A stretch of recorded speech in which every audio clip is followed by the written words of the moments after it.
Hi there, my name is Matt LeMay, and I'm going to be talking to folks today at my workshop about impact-first product teams. They're going to learn how to put business impact, how to put the metrics that matter most to the organization at the heart of what they do, and how to set team-level goals that sit no more than one level away from those company goals.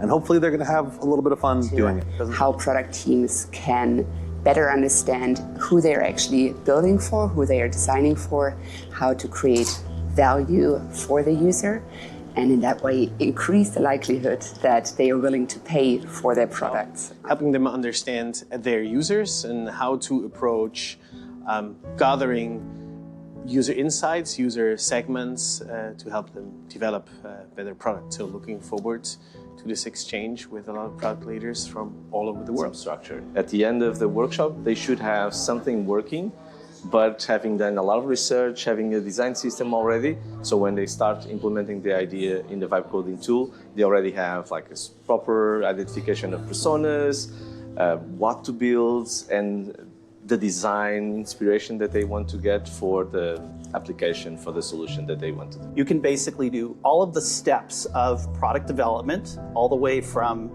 generating insights from data to ideation, all the way through to prototyping and delivery, using Miro and using AI at every step to turbocharge your productivity and that of your team.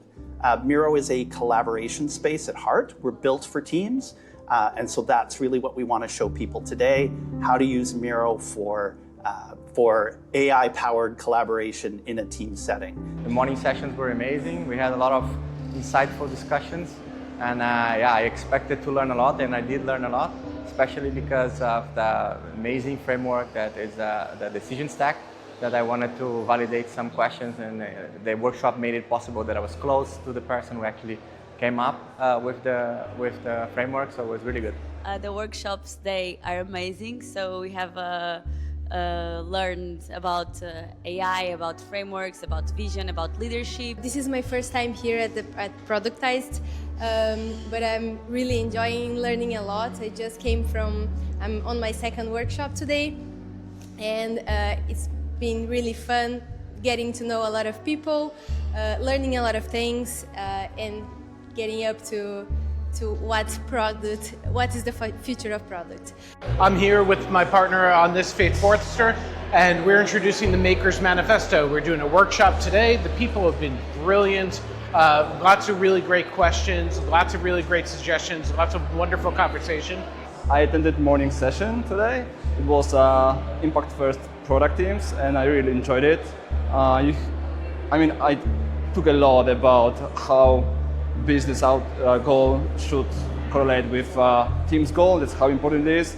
We had many great insights basically we can work on.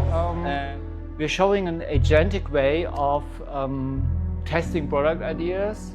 We all know that this is true also in the AI age, that product ideas are often wrong and we have to test them. And Product Dojo is about to help product people build a compounding learning loop, and one essential learning is that, what do your customers want? What is their intent?